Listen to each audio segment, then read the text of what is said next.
श्री कृष्ण घोषणा करते हैं कि समस्त ब्रह्मांड भौतिक प्रकृति के 3 गुणों की अंतः क्रिया से मोहित है और हम भी उसी माया के वश में हैं।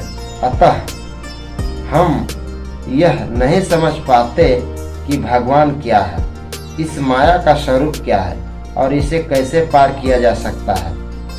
यह भी श्रीमद् भगवत गीता में स्पष्ट कर दिया गया है।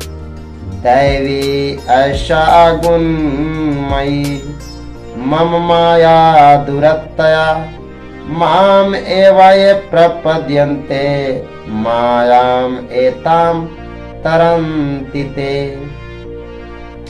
भौतिक प्रकृति के 3 गुणों से बनी मेरी इस दैवी शक्ति को पार कर पाना बहुत कठिन है, किंतु जो मेरे शरणागत हो जाते हैं वे सरलता से उसे पार कर जाते हैं। कोई मनुष्य शुष्क चिंतन से भौतिक प्रकृति के इन 3 गुणों के बंधन से छुटकारा नहीं पा सकता।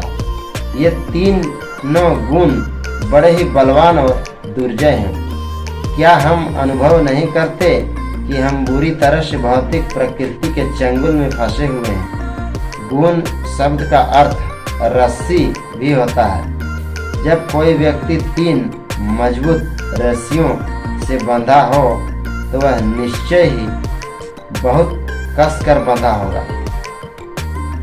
हमारे हाथ पर सतोगुण, रजोगुण और तमोगुण की सुदृढ़ रस्सियों से बंधे हुए हैं, तो क्या हम आशा छोड़ बैठे हैं? नहीं, क्योंकि यहाँ श्री कृष्ण हमें आश्वासन देते हैं कि जो कोई उनकी शरण में आ जाता है वह तुरंत ही मुक्त हो जाता है। जब कोई व्यक्ति किसी तरह भी कृष्ण भावना भावित हो जाता है तो वह मुक्त हो जाता है।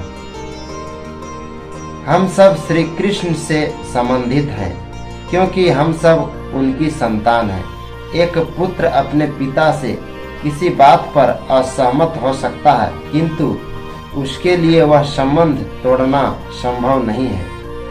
अपने जीवन में उससे निश्चय ही पूछा जाएगा कि वह कौन है और उसे निश्चय ही उत्तर देना पड़ेगा कि मैं अमुक का पुत्र हूँ, कृष्ण का पुत्र हूँ। वह संबंध तोड़ नहीं सकता। इसी प्रकार हम सब भगवान की संतान हैं और उनसे हमारा यह संबंध सनातन है, किंतु हम केवल इसे भूल गए हैं। श्री कृष्ण सर्वशक्तिमान है, सबसे ज्यादा कीर्तिवान है, सबसे धनवान है, सबसे सुंदर है, सर्वज्ञ है और अतिशय वैराग्यवान भी हैं। यद्यपि हम इतने महान व्यक्तित्व के मित्र हैं, तथापि हम इस बात को भूल गए हैं